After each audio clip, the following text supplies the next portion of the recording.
अब हामीले पढ्नुपर्ने के हो जर्नल एन्ट्री हो हैन। सबभन्दा पहिला यहाँनिर बुझ्नु के भन्छ एउटा बिजनेस हुन्छ र बिजनेसको चाहिँ को हुन्छ ओनर हुन्छ मालिक हुन्छ हो हैन। त हामी के भन्छौं डिफरेन्ट अकाउन्टिङ कन्सेप्ट मध्ये एउटा कन्सेप्ट के हो separate legal entity separate legal entity concept ये कन्सेप्ट। अब अकाउन्ट को यो कन्सेप्टले हामीलाई के भन्छ कि यो जुन बिजनेस हो र बिजनेस को जुन चाहिँ मालिक हो यो दुवै चाहिँ सेपरेट एन्टिटी हो सेपरेट इन्डिभिजुअल हो। सेपरेट इन्डिभिजुअल भन्नाले कि बिजनेस आफैमा एउटा आर्टिफिशियल पर्सन हो र जो चाहिँ बिजनेस को ओनर हुन्छ त्यो ओनर चाहिँ आफैमा के हो नेचुरल पर्सन हो। त्यो नेचुरल पर्सन हो। त के भन्छ all the transaction taken place inside the business should be recorded in the book of business कुरा बुझ्यो कि बुझेन कि बिजनेसमा जति पनि कारोबारहरू हुन्छ नि जसरी कुनै पनि वस्तुको खरिद हुन्छ बिक्री हुन्छ खर्चहरूको पेमेन्ट हुन्छ के भन्छ आम्दानीहरूको प्राप्ति हुन्छ त प्रतिदिन एउटा बिजनेस भित्र विभिन्न प्रकारको सामानहरू खरिद भइराखेको हुन्छ विभिन्न प्रकारको सामानहरू बिक्री भइराखेको हुन्छ विभिन्न प्रकारको खर्चको पेमेन्ट हुन्छ र इन्कमको चाहिँ प्राप्ति हुन्छ कि हुँदैन। त्यस्तै के भन्छ यदि बिजनेसको मालिकले यदि कुनै खर्च गर्यो कुनै आम्दानी गर्यो अथवा केही खरिद गर्यो भने मालिकको के भन्छ मालिकले खरिदेको वस्तु खरिदेको सामान यसले गरेको खर्च यसले गरेको आम्दानी हामी बिजनेसको बुकमा चाहिँ लेखिदैनौं। बिजनेसको बुकमा हामी लेख्दैनौं। हामी चाहिँ कहाँ लेख्छौं ओनरको एउटा व्यक्तिगत चाहिँ कपी हुन्छ अथवा के भन्छ एउटा डायरी हुन्छ त्यो कपी अथवा डायरीमा ओनरले गरेको सारा कारोबारहरूको रेकर्डिङ चाहिँ ओनरले आफ्नो डायरीमा अथवा आफ्नो कहाँ कपीमा गर्ने हो। त अब हामीले यहाँनिर के बुझ्नु पर्नेछ कि एउटा बिजनेस भित्र डिफरेन्ट ट्रान्जेक्सन भन्नाले पर्चेजिङ सेलिङ एक्सपेन्सेस एन्ड के इन्कम यी सबै ट्रान्जेक्सन के भन्छ यी सबै कुराहरू बिजनेसमा प्रतिदिन भइराखेको हुन्छ कि हुँदैन भइराखेको हुन्छ हो हैन। त के भन्छ अब एक वर्षको अवधि भित्र एउटा बिजनेसमा कतिको खर्च भयो कतिको आम्दानी भयो कतिको सामान बिक्री भयो कतिको सामान खरिद भयो यो सबैलाई एक ठाउँमा राखेर बिजनेसले चाहिँ के गर्छ नफा अथवा नुकसान निकाल्ने काम गर्दछ हैन। जर्नल एन्ट्री भन्नाले के भन्छ recording of day to day financial transaction day to day financial transaction.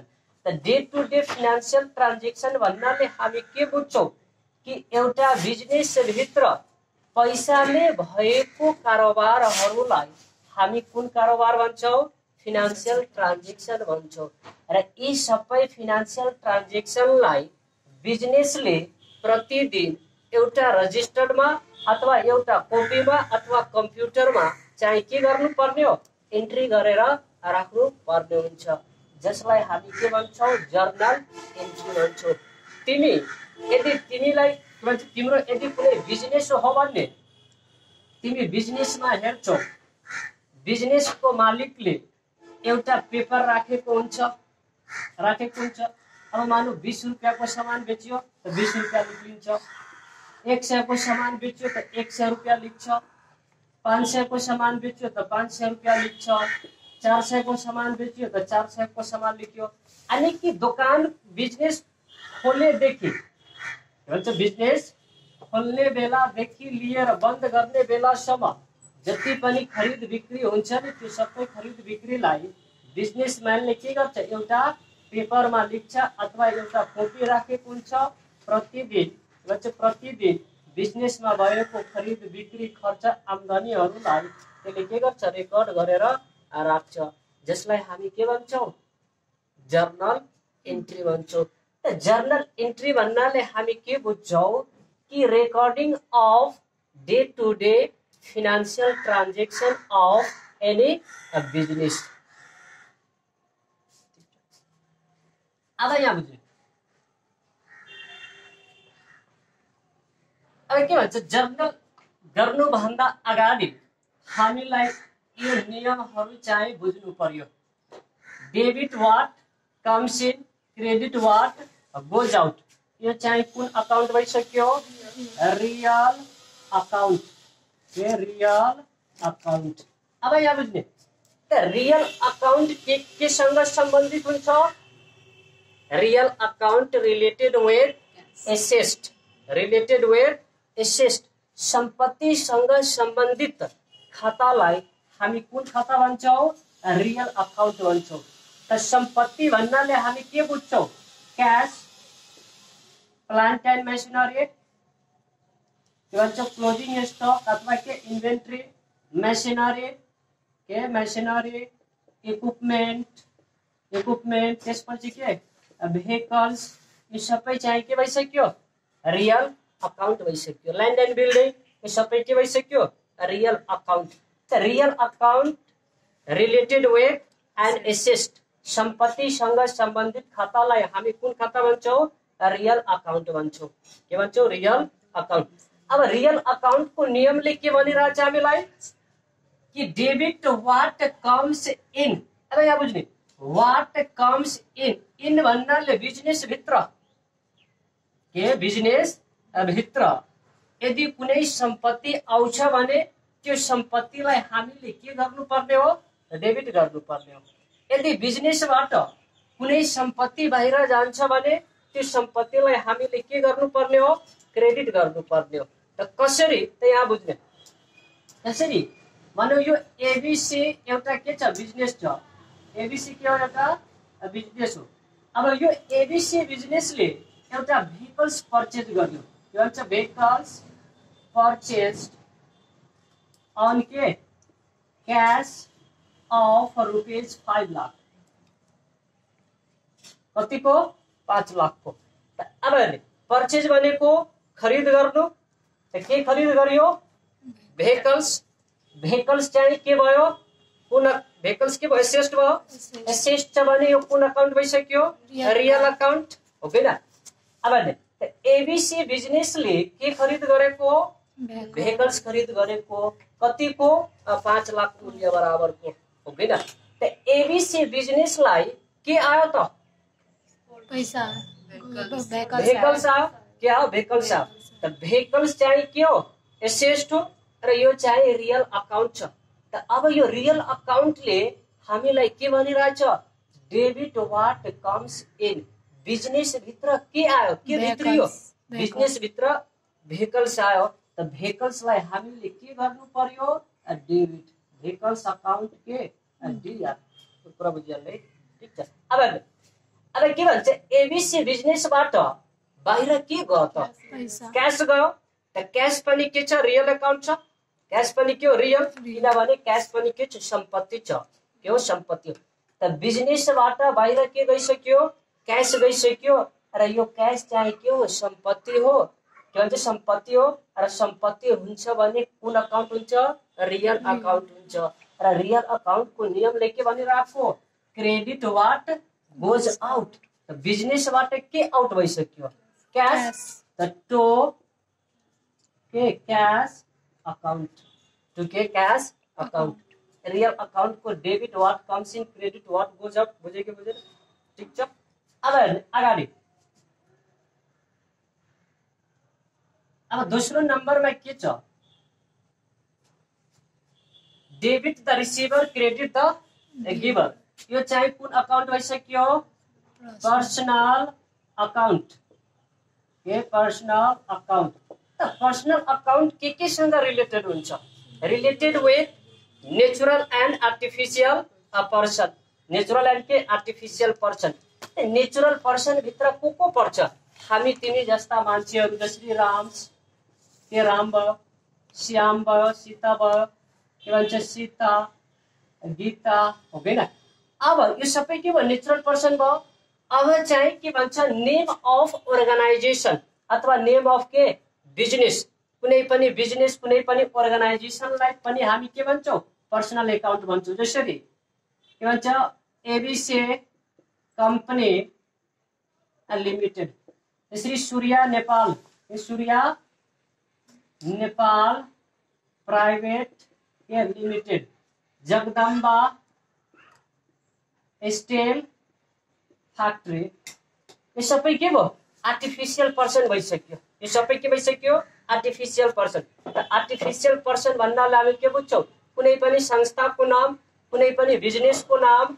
र नेचुरल पर्सन भन्नाले हामी तिमी जस्ता मान्छेहरू, राम श्याम गीता सीता, यो सबै चाहिँ के अन्तर्गत परिसक्यो? पर्सनल अकाउन्ट भित्र परिसक्यो। त पर्सनल अकाउन्टको नियमले हामीलाई के भनिरहेछ? कि debit the receiver, credit the giver.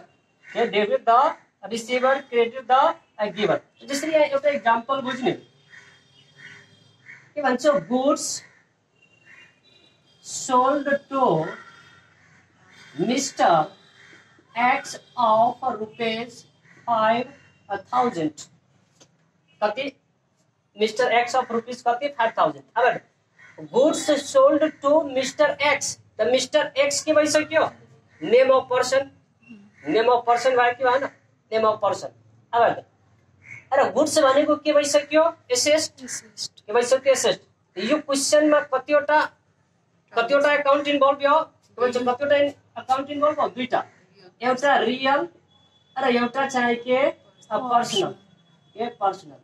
त रियल भित्र के छ? गुड्स। पर्सनल भित्र के छ? Mister x. Mister x. अब the Mr. X is the receiver of goods or giver of goods? Receiver. The receive कसले गरिरहेछ? मिस्टर एक्स ले।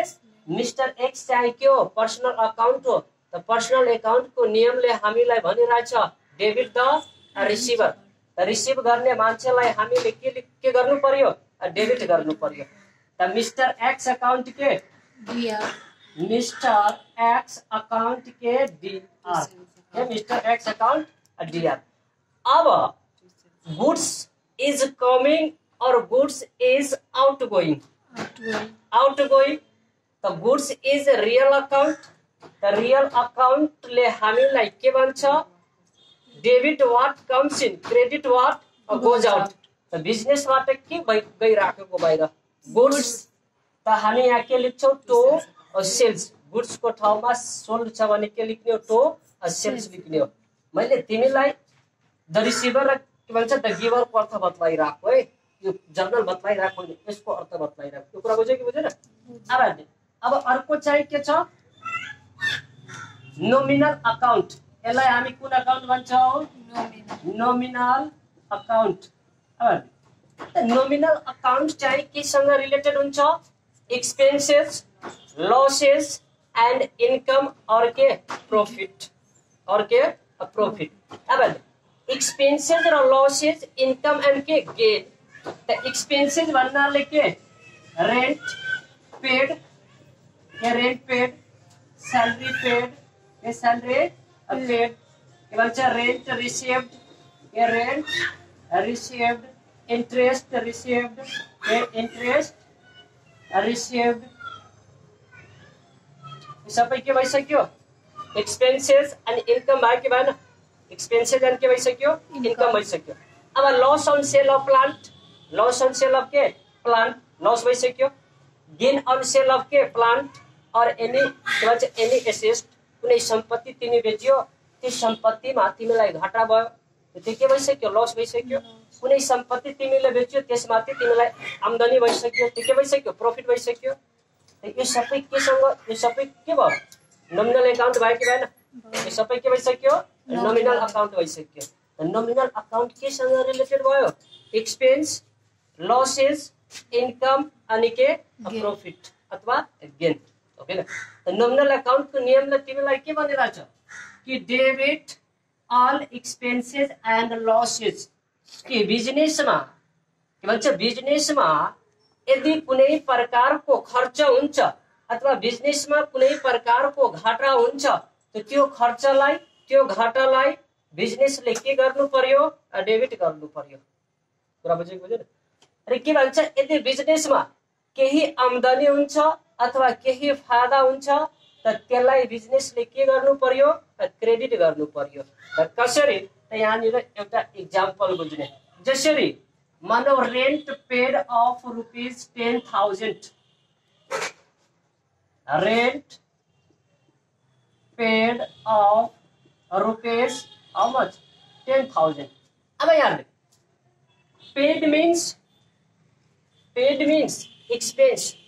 मैले अगाडि पनि बतलाएँ होला सायद। Paid means expense. के पेड छ? रेन्ट। रेन्ट के भइसक्यो? एक्सपेन्स भयो कि भएन? एक्सपेन्स भइसक्यो। रेन्ट के भयो? एक्सपेन्स भयो, खर्च भयो। त रेन्ट यदि एक्सपेन्स छ भने नोमिनल अकाउन्टको नियम अनुसारले रेन्टलाई हामीले के गर्नु पर्यो? डेबिट गर्नु पर्यो। किन? किनभने रेन्ट चाहिँ खर्च हो र रेन्ट चाहिँ नोमिनल अकाउन्ट छ र नोमिनल अकाउन्टको नियमले भन्छ all expenses and losses should be debit. Rent account के? रेन्ट अकाउन्ट डीआर के डीआर। अब हामी रेन्ट तिर्छौँ त हामीले के दिने हो? पैसा दिने हो कि त चेक दिने हो? यहाँनिर हामीले के दिएको? पैसा। हामीले दिनुको अर्थ बिजनेसले दियो। बिजनेसले कति पैसा दियो रेन्टको? 10,000। त बिजनेसमा पैसा आयो कि गयो? गयो। त क्यास त एसेट छ, रियल अकाउन्ट भइसक्यो। रियल अकाउन्टको नियमले के भन्छ? Credit what goes out. बिजनेसबाट के आउट भइसक्यो? क्यास। तो क्यास के अकाउन्ट, तो के क्यास अकाउन्ट। ठीक छ। अब अर्को एउटा एक्जाम्पल बुझ्ने। यो त एक्सपेन्सको भइसक्यो। अब जसरी इन्ट्रेस्ट रिसिभ्ड के, इन्ट्रेस्ट के received of ₹500, received of rupees कते? 500। इन्ट्रेस्ट रिसिभ्ड, रिसिभ्ड छ त के भइसक्यो? इन्कम। इन्कम। तब इन्कम हुन्छ त हामीलाई के आउँछ? पैसा आउँछ कि त चेक आउँछ? त के भन्छ? What comes in. बिजनेसलाई के आउँछ? क्यास आउँछ। त क्यास त रियल अकाउन्ट भइसक्यो। त रियल अकाउन्ट भइसक्यो भने डेबिट व्हाट कम्स इन, के कम्स इन भयो? क्यास। क्यास अकाउन्ट के डीआर। अब यो क्यास केले गर्दा रिसिभ्ड भयो? इन्ट्रेस्ट। इन्ट्रेस्ट रिसिभ्डले गर्दा। त इन्ट्रेस्ट रिसिभ्ड के भयो? इन्कम भयो। नोमिनल अकाउन्ट भइसक्यो। नोमिनल भइसक्यो भने क्रेडिट अल इन्कम एन्ड के गेन। त इन्कम के भयो? इन्ट्रेस्ट भयो। त टो व्हाट? इन्ट्रेस्ट के अकाउन्ट, टु के इन्ट्रेस्ट अकाउन्ट। ठीक छ।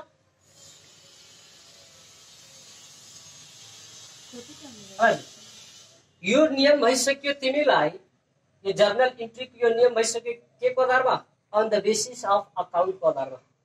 On the basis of account. त अन द बेसिस अफ अकाउन्टमा कतिवटा अकाउन्ट भइसक्यो? 3वटा। अब तिमीलाई किताबमा कुनै ठाउँमा पर्सनल र इम्पर्सनल लेख्यो होला, 2वटा, एउटा पर्सनल र एउटा के इम्पर्सनल। एकैचोटि या 3वटा बुझ्ने।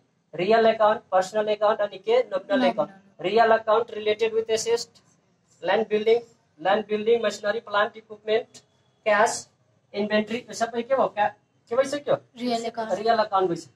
Personal account related with both natural and artificial, Ram Sita Gita, ABC company, name of के कंपनी, नेम ऑफ के business, name of any organisation. Nominal account के संग रिलेटेड वो expenses, losses, income and gains, rent paid, salary paid, dividend paid, commission paid, okay ना, interest receipt, dividend receipt, ये सबै के भइसक्यो नॉमिनल अकाउंट भइसक्यो। अब अर्को रुल के छ अकाउंटिंग इक्वेशन, जर्नल एंट्री को अर्को रुल के हो on the basis of accounting के equation. On the basis of accounting equation तिमीले यसभन्दा अगाडि अकाउंटिंग इक्वेशन पढ्यो, asset is equal to capital plus के लायबिलिटीज हुन्छ कि हुँदैन, क्यापिटल प्लस के लायबिलिटीज। यसलाई हामी के भन्छौँ अकाउन्टिङ इक्वेसन भन्छौँ। के भन्छौँ अकाउन्टिङ इक्वेसन। अकाउन्टिङ इक्वेसनको आधारमा के भन्छ कि increase in asset, increase in के एसेस्ट। अब इंक्रीज इन एसेस्ट भन्नाले मानव यो बिजनेस छ, यो बिजनेस हो, यो बिजनेसको नाममा अहिले 10,000 को सम्पत्ति छ। कतिको सम्पत्ति हो 10,000 को। अब यो बिजनेसले 5,000 को सम्पत्ति खरिद गरियो त बिजनेसको सम्पत्ति बढ्यो कि घट्यो? बढ्यो। इंक्रीज इन के एसेस्ट, तिमीसँग 5,000 रुपैयाँ छ, अब तिमीसँग 20,000 रुपैयाँ भइसक्यो त तिम्रो सम्पत्ति बढ्यो कि घट्यो? बढ्यो। त कुनै पनि बिजनेसको सम्पत्तिमा ध्यान दिने, कुनै पनि बिजनेसको सम्पत्तिमा, खर्चमा र घाटामा यदि वृद्धि हुन्छ भने त्यसलाई हामी के गर्छौँ? डेबिट। त्यसलाई हामी के गर्छौँ? डेबिट। के डेबिट। अरे यसको जस्ट अपोजिट के हुन्छ? क्रेडिट। अब 10,000 को सम्पत्ति छ, अब 2,000 को सम्पत्ति बेचिदियो त अब कतिको सम्पत्ति भयो? 8,000। त घट्यो कि घटेन सम्पत्ति? सम्पत्ति के भन्छ? सम्पत्ति घट्छ, खर्च घट्छ र के भन्छ लसेस घट्छ भने त्यसलाई हामीले के गर्नु पर्यो? क्रेडिट गर्नु पर्यो। के गर्नु पर्यो? क्रेडिट। अब यहाँ के भन्छ? Increase in capital, liabilities, income and के गेन लाई हामी के गर्छौँ? क्रेडिट। लाई हामी के गर्ने हो? यदि बिजनेसको पुँजीमा वृद्धि हुन्छ, बिजनेसको दायित्वमा कर्जमा वृद्धि हुन्छ, बिजनेसको आमदानीमा वृद्धि हुन्छ र फाइदामा वृद्धि हुन्छ भने त्यसलाई हामीले के गर्नु पर्यो? क्रेडिट गर्नु पर्यो। यदि घट्छ भने हामी के गर्छौँ? डेबिट गर्छौँ। यदि बिजनेसको के भन्छ पुँजी घट्यो, बिजनेसको लायबिलिटीज घट्यो, के भन्छ बिजनेसको आमदानी घट्यो र बिजनेसको फाइदा घट्यो भने यसलाई हामीले के गर्नुपर्ने हो? डेबिट गर्नुपर्ने हो। कुरा यति बुझ्यो कि बुझेन? ठिक छ।